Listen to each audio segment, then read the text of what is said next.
Cricket, mutual funds ரெண்டுக்கும் என்னங்க சம்பந்தம் நினைக்கிறீங்க? ஒண்ணுமே இல்லைன்னு தோணுதா? ஆனா நீங்க நம்பினாலும் நம்பாட்டியும் ஒரு கிரிக்கெட் டீமை செலக்ட் பண்றதுக்கும் ஒரு நல்ல மியூச்சுவல் ஃபண்டை உருவாக்குறதுக்கும் பின்னாடி இருக்கிற லாஜிக் கிட்டத்தட்ட ஒண்ணுதாங்க. ரொம்ப ஆச்சரியமா இருக்குல்ல? வாங்க இத பத்தி தான் நாம இப்போ விலாவாரியா பார்க்க போறோம். யோசிச்சு பாருங்க. ஒரு முக்கியமான மேட்ச் டீம் அனௌன்ஸ் பண்றாங்க. நீங்க எதிர்பார்த்த உங்க ஃபேவரட் பிளேயர் பேர் அந்த லிஸ்ட்ல இல்ல. உடனே எப்படி இருக்கும்? நமக்குள்ள ஒரு கோவம், ஒரு ஆதங்கம் வரும் இல்லையா? ஏன் ஏன் இவர் எடுக்கல அப்படின்னு நம்ம மனசு கேட்கும். இந்த உணர்வு கிரிக்கெட் ஃபேன்ஸ் எல்லாருக்குமே ரொம்ப பரிச்சயமானது தான். இப்போதான் விஷயமே சுவாரஸ்யமாகுது. கிரிக்கெட் ஃபேன்ஸ் டிவியை பார்த்து இப்படி கத்திட்டு இருக்கும்போது, இன்னொரு பக்கம் மியூச்சுவல் ஃபண்ட் இன்வெஸ்டர்ஸ் அவங்களோட போர்ட்ஃபோலியோ ஸ்டேட்மெண்ட்டை பார்த்து, ச்சே, ஏன் இந்த ஸ்டாக்கை இன்னும் வச்சிருக்காங்க அப்படின்னு மனசுக்குள்ளேயே புலம்பிட்டு இருப்பாங்க. பாருங்க, இடம் வேற, ஆனா அந்த உணர்ச்சி, அந்த கேள்வி ரெண்டும் ஒண்ணுதான். சோ இதுதான் நம்மளோட டாபிக்கோட மையமே. அதாவது ஃபேன்ஸுக்கும் ஃபண்ட் மேனேஜர்ஸ்க்கும் இடையில இருக்கிற ஒரு போராட்டம். இது வெறும் ஆட்களுக்கு நடுவில் நடக்கிற போராட்டம் இல்ல. ரெண்டு வித்தியாசமான கண்ணோட்டங்களுக்கு நடுவில் நடக்கிற போராட்டம். ஒரு பக்கம் ரசிகர்களோட உணர்ச்சி வசப்பட்ட உடனடி ரியாக்ஷன், இன்னொரு பக்கம் ஒரு ஃபண்ட் மேனேஜரோட நிதானமான கணக்கு போட்ட நீண்டகான பிளான். எமோஷனா இல்ல லாஜிக்கா? எது ஜெயிக்கும்? சரி, முதல்ல ஒரு விஷயத்தை புரிஞ்சுக்குவோம். ஏன் டீம்ல அடிக்கடி ஆளை மாத்துறாங்க? ஏன் போர்ட்ஃபோலியோல ஸ்டாக்ஸை மாத்துறாங்க? வெளியில இருந்து பார்க்குற நமக்கு இது என்ன ஒரே குழப்பமா இருக்கு, இஷ்டத்துக்கு மாத்திட்டே இருக்காங்களேன்னு தோணலாம். ஆனா உண்மை என்னன்னா, இந்த ஒவ்வொரு மாற்றத்துக்கு பின்னாலையும் ஒரு தெளிவான லாஜிக் இருக்கு, ஒரு பெரிய பிளான் இருக்கு. ரெண்டு தரப்புலையும், அதாவது ஃபேன்ஸுக்கும் சரி இன்வெஸ்டர்ஸ்க்கும் சரி, கோபத்தை வரவழைக்கிற ஒரு பொதுவான கேள்வி இருக்கு. ஏங்க, ஒரு மேட்ச் தானே சரியா ஆடல, அதுக்குள்ளேயே டீமை விட்டு தூக்கணும்? இந்த கேள்வி கேட்கறதுல நியாயம் இருக்கிற மாதிரி தான் தோணும் இல்லையா? இது என்ன அநியாயமா இருக்குன்னு கூட தோணலாம். ஆனா நாம புரிஞ்சுக்க வேண்டியது என்னன்னா, அந்த முடிவு அந்த ஒரே ஒரு மேட்சை மட்டும் வச்சு எடுக்கப்படுறதில்ல. கிரிக்கெட் எடுத்துக்கிட்டா ஒரு பிளேயரோட ஃபார்ம் கொஞ்ச நாளாவே சரியில்லாம ஒரு இறங்கு முகத்துல போயிட்டு இருக்கும். இல்லனா டீமோட பேலன்ஸ்க்காக வேற ஒருத்தர் தேவைப்படுவார். அப்போதான் அந்த வீரரை நீக்குறாங்க. இதே லாஜிக் தான் மியூச்சுவல் ஃபண்ட்லயும். ஒரே ஒரு குவார்ட்டர் ரிசல்ட் கராபானதுக்காக ஒரு ஸ்டாக்கை வித்துட மாட்டாங்க. அந்த கம்பெனியோட ஃபண்டமெண்டல்ஸ்ல ஏதாவது பெரிய பிரச்சனை வந்தாலோ, இல்ல அதை விட பெட்டரான ஒரு முதலீட்டு வாய்ப்பு கண்ணுல பட்டாலும் மட்டும்தான் அந்த ஸ்டாக்கை விற்பாங்க. அப்போ இதிலிருந்து நமக்கு என்ன தெரியுது? இந்த மாதிரி முடிவுகள் எல்லாம் அப்போதைக்கு இருக்கிற உணர்ச்சியில் எடுக்கிறதில்ல. இது திடீர்னு வர ரியாக்ஷன் கிடையாது. இது ஒரு ட்ரெண்டு, ஒரு போக்க நல்லா ஆராய்ஞ்சு ரொம்ப டிசிப்ளின்டா எடுக்கப்படுற முடிவுகள். சொல்லப்போனா அந்த ஒரு மேட்சை மட்டும் பார்க்காம ஒட்டுமொத்த சீசனையும் பார்க்குற மாதிரி, அந்த ஒரு குவார்ட்டரை மட்டும் பார்க்காம அந்த கம்பெனியோட ஒட்டுமொத்த எதிர்காலத்தையும் பார்க்குற மாதிரி. இந்த பெரிய சித்திரம், அதாவது பிக் பிக்சர் அப்படின்னு சொல்றமே, அது நம்மள அடுத்த முக்கியமான பாயிண்ட்டுக்கு கூட்டிட்டு போகுது. அதுதான் டீம் பேலன்ஸ். ஏன்னா ஒரு விஷயத்த நல்லா ஞாபகம் வச்சுக்கணும். வெறும் ஸ்டார் பிளேயர்ஸை மட்டும் வச்சு ஒரு டீமை ஜெயிச்சிட முடியாது. அதே மாதிரி வெறும் பெரிய கம்பெனி ஸ்டாக்ஸை மட்டும் வச்சு ஒரு நல்ல போர்ட்ஃபோலியோ உருவாக்கிட முடியாது. இங்க முக்கியம் பேலன்ஸ், அந்த ஒருங்கிணைப்பு.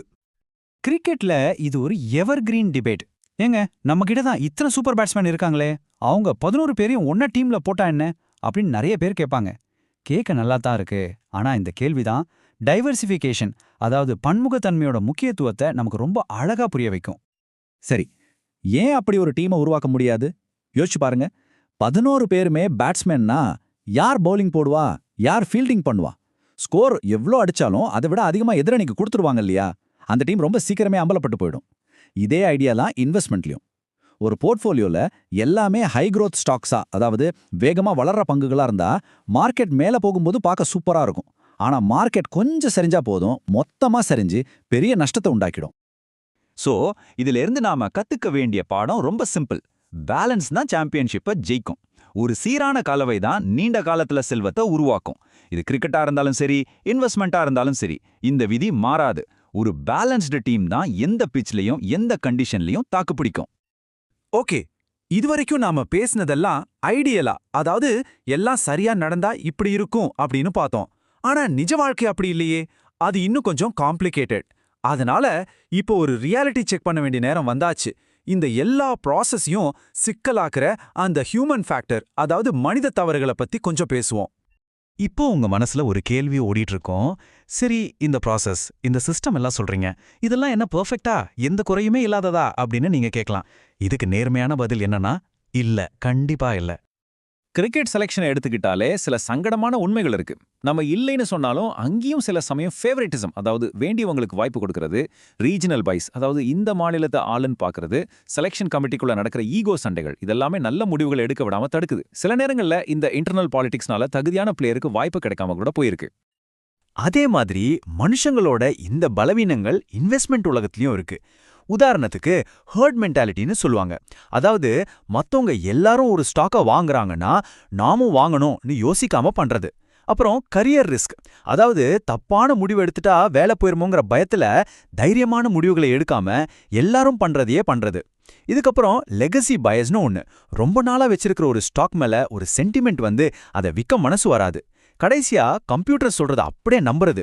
இது எல்லாமே சேர்ந்து தப்பான முடிவுகளுக்கு தான் கொண்டு போய் விடும். அப்போ உங்க மனசுல ஒரு கேள்வி வரலாம், இவ்ளோ பிரச்சனைகள், இவ்ளோ மனித தவறுகள்லாம் இருந்தா அப்புறம் எதுக்கு ஒரு ப்ராசஸை நம்பணும்? நல்ல கேள்விதான். ஆனா இந்த குறைகள் எல்லாம் இருந்தாலும் கூட ஒரு வலுவான டிசிப்ளின்டான ப்ராசஸ் தான் நீண்ட காலத்துல ஜெயிக்கிறதுக்கான ஒரே வழி. அது ஏன் அப்படின்னு இப்ப பார்க்கலாம். இந்த 2 துறைகளுமே காலப்போக்குல எப்படி வளர்ந்துருக்குன்னு பாருங்க. ஆரம்பத்துல வெறும் உள்ளுணர்வை வச்சும் பழைய கதைகளை வச்சும் தான் முடிவெடுத்தாங்க. ஆனா போக போக டேட்டா, அதாவது தரவுகளோட முக்கியத்துவத்தை புரிஞ்சுக்கிட்டாங்க. இன்னைக்கு டேட்டாவை அனலைஸ் பண்ணி அதிலேருந்து ஒரு தெளிவான ப்ராசஸை, ஒரு சிஸ்டமை உருவாக்குறாங்க. இந்த ஒழுக்கமான ப்ராசஸ் தான் இறுதியில நீண்டகால வெற்றிக்கு அடித்தளமா அமையுது. அப்போ சுருக்கமா சொல்லணும்னா வெற்றிக்கான ஃபார்முலா என்ன? கிரிக்கெட்ல ஜெயிக்கணும்னா திறமையான செலக்டர்ஸ் வேணும், ஒவ்வொரு பிளேயருக்கும் அவங்க ரோல் என்னன்னு தெளிவா சொல்லணும், அப்புறம் டீம் தொடர்ந்து கத்துக்கிட்டே இருக்கணும். இதேதான் மியூச்சுவல் ஃபண்ட் உலகத்துக்கும் பொருந்தும்.